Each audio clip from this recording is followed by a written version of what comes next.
Welcome back to DHR. I'm your host today, Tom Nixon. With us is a special guest, Carl, who's going to talk about his journey through the Bitcoin universe, or the crypto universe, actually.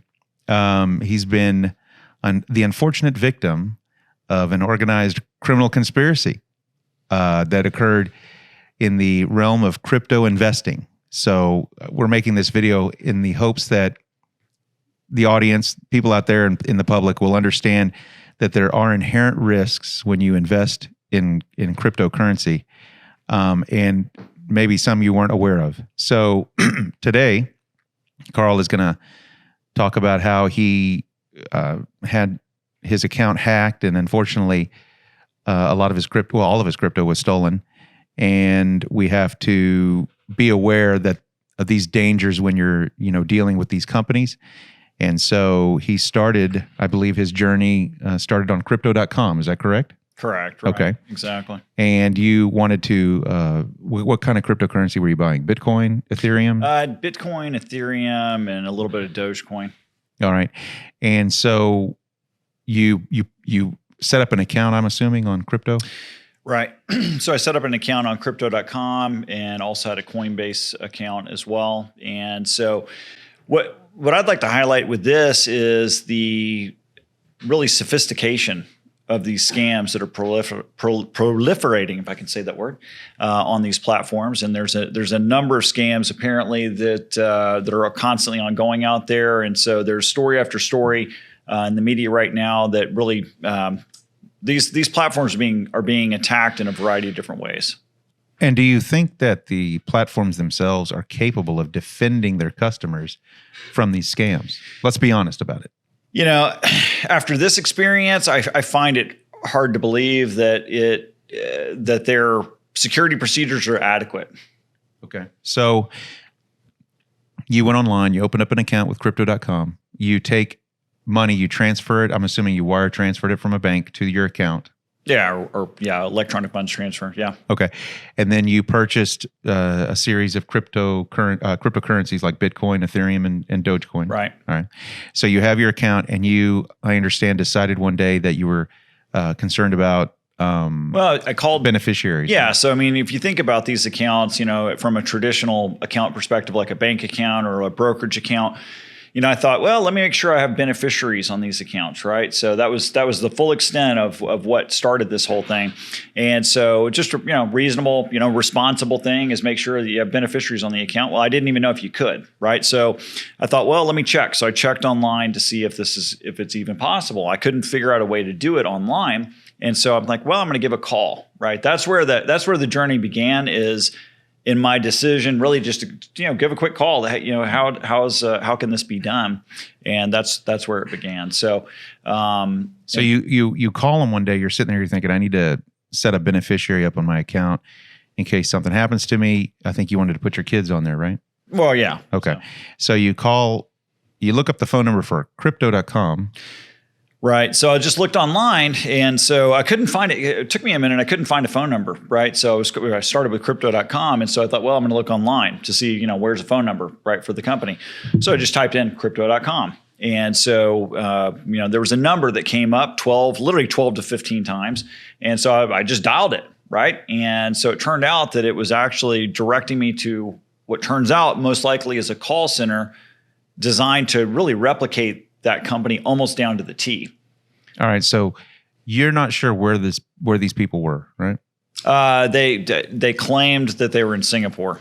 Okay. So that didn't seem unusual to me because so many call centers are overseas. Okay. So essentially this organization, you believe, has mimicked crypto.com. Down to the T. And Coinbase, right? Yes. Okay. So what happened once you called them? You tried to say, hey, look, I want to set up a beneficiary. They claimed, it looks like somebody from Alabama is trying to hack your account. I'll tell you that. Okay. So basically, I call the number. They answer crypto.com. Sounds completely legitimate. I ask, if a beneficiary can be set up on the account. And, the guy checks and he says, well, no, actually, you can't set beneficiaries up on these accounts. That didn't seem unreasonable to me because these are not traditional type accounts, right? And so, but in the very beginning of that call, basically, he very specifically mentioned a name. He says, do you know so-and-so in Alabama? And of course, it was a name that I didn't recognize. I didn't know what he was talking about. And I'm like, no, that doesn't ring any bell with me. What are you talking about?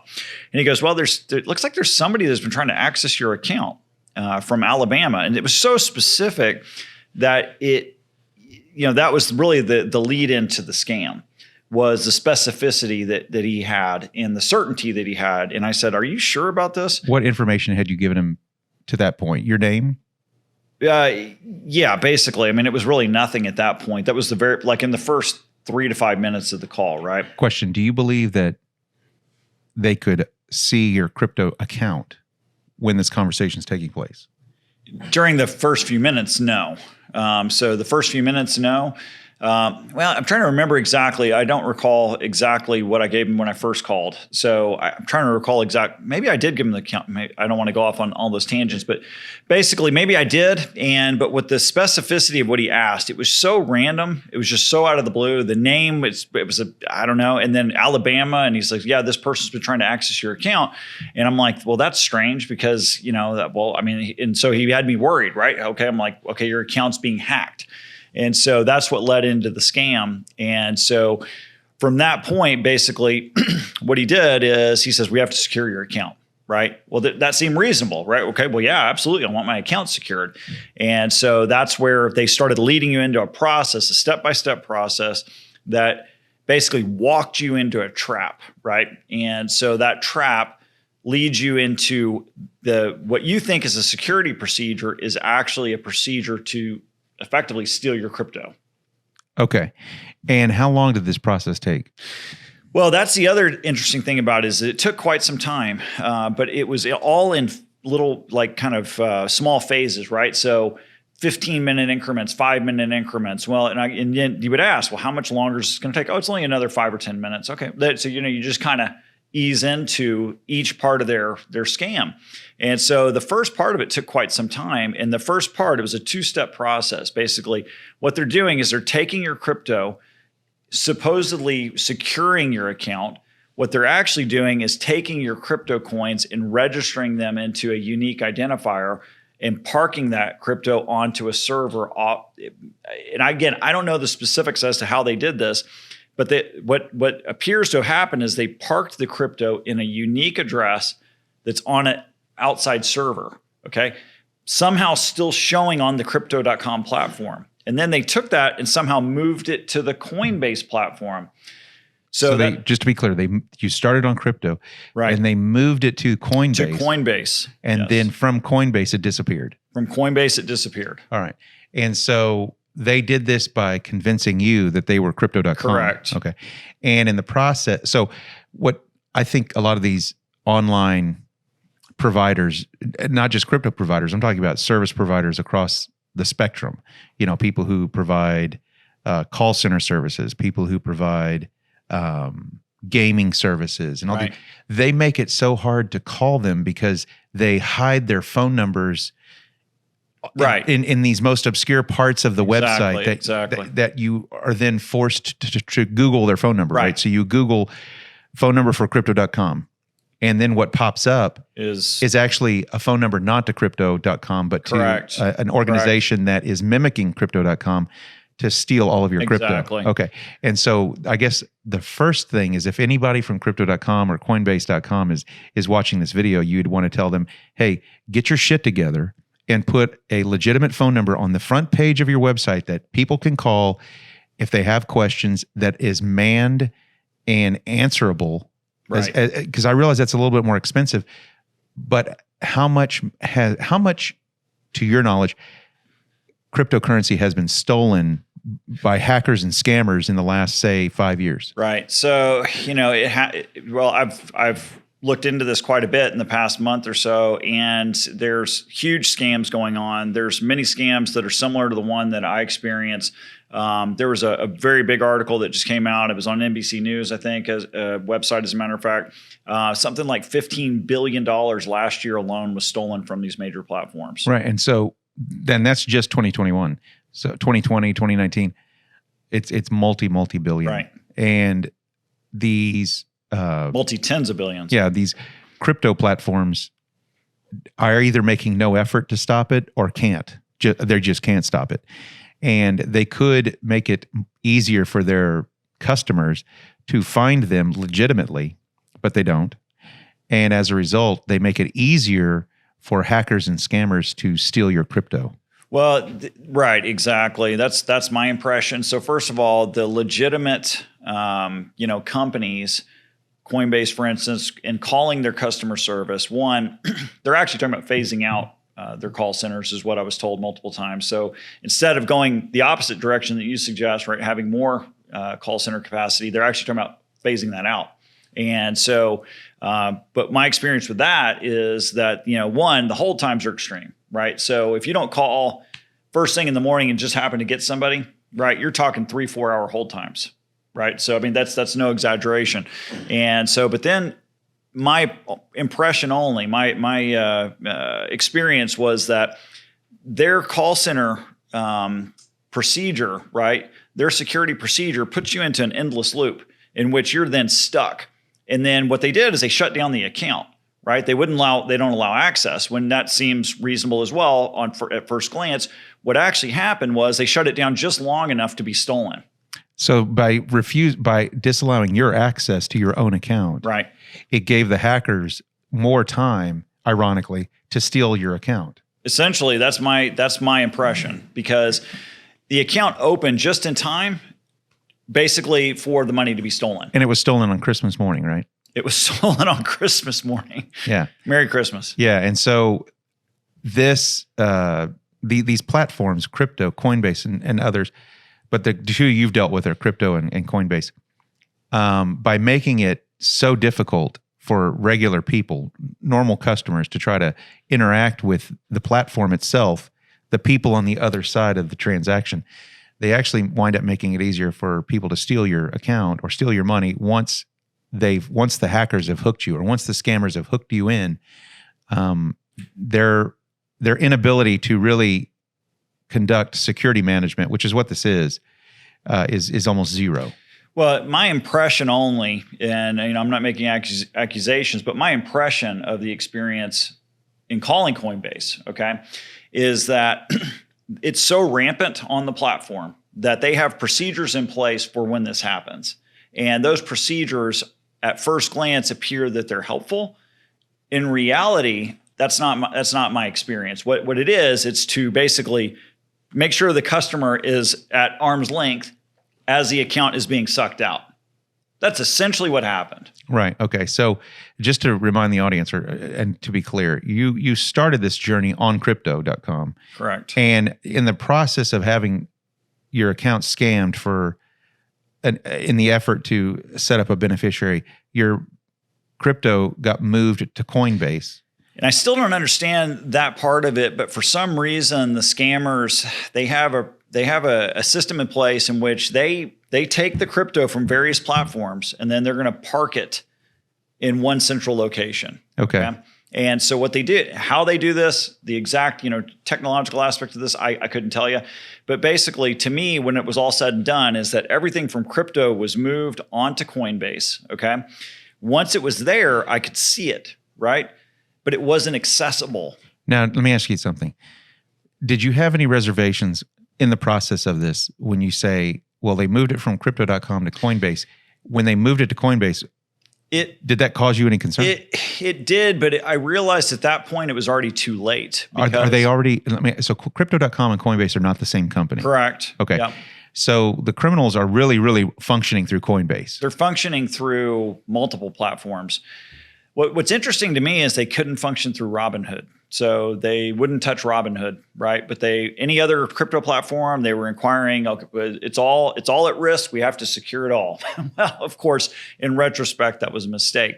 But what they did, it was so slick, so just they had every security procedure of these companies down to a T, indistinguishable from the actual company itself. Okay, so as this process is going on, you realize your crypto is being taken. Were you able to call Coinbase? Well, after the fact, then I called Coinbase, right? And so that's where this was many days of dealing with Coinbase, right? Very unsuccessfully, by the way. And so in calling Coinbase, I realized immediately that not immediately necessarily, but it was many hours, many hours of holding. One rep after another, one procedure after another. They finally they throw you into purgatory, basically, right? And so they put you into a security procedure where you have no phone access. You have no ability to call anybody. You can't access your account online. You can only communicate with them by email. So you're now just a security, case number that you're now associated with, and you can't communicate with anyone. And so my next communication but meanwhile, the scammers and the hackers are backdooring all of your accounts. They took the account and just taking it. Correct. Okay. And so consequently, unbeknownst, or maybe because I'm a very suspicious person by nature. Yeah, me as well. I think Coinbase, especially more now. I think Coinbase knows this is happening. I think they know what's going on. I think maybe they're cooperating. There's somebody in the company cooperating with these hackers and scammers, and they're facilitating the actions of the scammers. I think I know nobody wants to throw down that gauntlet. I'm happy to do it. If they want to call me and talk to me, we'll put my law firm's information in the description. Anybody from crypto.com or Coinbase can call me. You can come on our show. We would love to talk to you. So you can, because you're not the only person this has happened to. Well, it's happened to a lot of people. In fact, while you were talking to a representative finally from Coinbase or crypto.com? Coinbase, they told you that one person lost $1.5 million. Yeah, like 3 weeks before. Of course, I'm talking to this rep and explaining what happened. He's heard of it before, right? And so he also he told me, I don't know if it was the exact same scam. He said he was personally dealing with a customer about 3 or 4 weeks before that lost $1.5 million in crypto on their platform. And you want to hear the best part? Because I've actually been calling around and trying to figure this out. The FBI is doing nothing about this. Well, nothing. White supremacy, however, is the greatest threat to our security. Ignore the hostage situation outside of Fort Worth.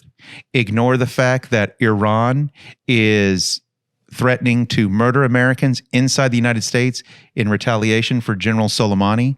Ignore the fact that $14 billion in 2021 was scammed from crypto investors. Ignore all of that, because the greatest threat to our security is white supremacy.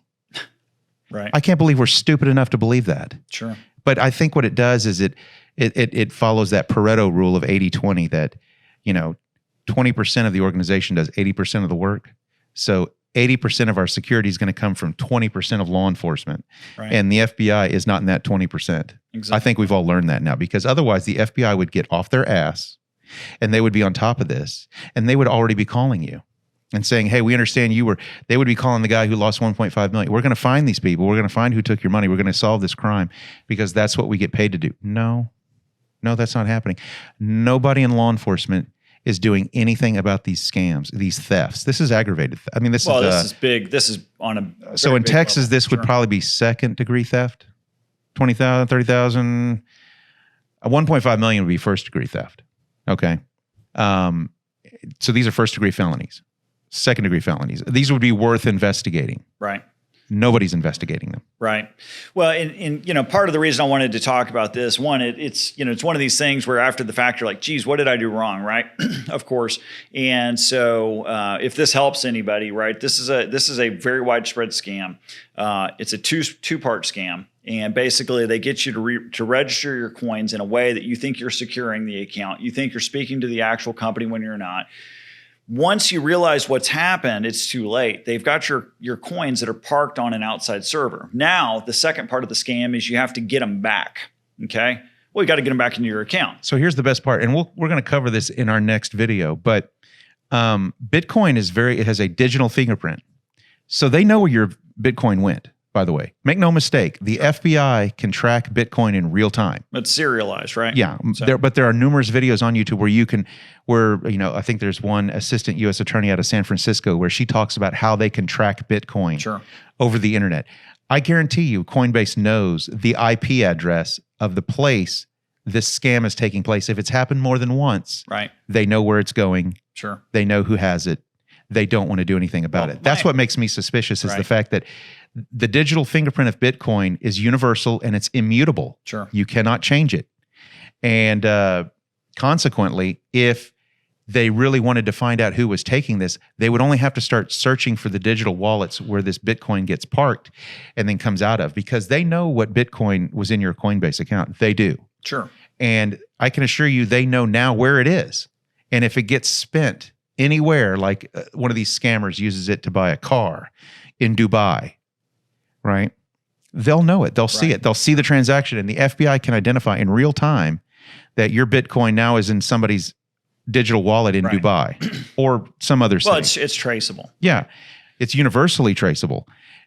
And they're not doing it. Right. Sure. And that's what causes my greatest suspicion, is the fact that it would be so easy to do it, because that's what they did to the Silk Road. Well, right. So 7 years ago, they were tracking these people on the Silk Road, and they were figuring out where they were buying heroin and cocaine and other drug paraphernalia. And they were able to track almost in real time, at that time, almost in real time, but now in real time, where the Bitcoin was coming from and going. Sure. And they could watch it on their screen as it happened. Oh, great. Somebody just transferred something to Panama City, which I think was one of the hubs that because remember the Panama Papers came out and a lot of money was flowing in and out of Panama City. And that was one of the hubs for these laundering operations was Panama. And they were just watching it happen in real time. Sure. Well, I think now they're not doing it. The FBI had seized something like $1 billion+ either through that Silk Road incident. Well, just the Silk Road, just the Silk Road incident. Right. They've seized $1 billion. I see. Okay. Just the Silk Road. Sure. That's not all of the other investigations that they've been doing against criminal organizations and terrorist organizations. Right. Sure. So they could, if they wanted to, figure out what's happening at Coinbase. And they won't. Well, what was so frustrating about my personal experience with Coinbase is that they put you into basically what they call a security procedure, but in reality, it's putting the customer at arm's length to where you have no ability to even attempt to secure your account. They're basically keeping it secured effectively from everyone except the hackers. So that's the part that is just astounding to me. All right. Well, this has been a very interesting incident to look at. And I'm very sorry this happened to you. It's terrible. But I know this crime is solvable. And that's what I know. And unfortunately, we don't know anybody interested in solving it. So unfortunately, people like you are stuck between a rock and a hard place or a digital hard place. And nobody's going to help you. So, thank you for joining us in this video. And so we're going to wrap up this one on DHR, and our guest here today is Carl. And I guess you don't want to tell the audience how much you've lost. It's not chump change, right? It wasn't life changing, fortunately, but it wasn't something that I would prefer to have had happen. Of course. And then in our next video, let's talk about the value of Bitcoin. All right. Sure. So thanks for joining us today here on DHR. We look forward to you joining us again. I'm your host, Tom Nixon. My partner, Joe Fenwick, is behind the camera today. He says hello. And like and subscribe. We appreciate you joining us, and we'll see you in the next video.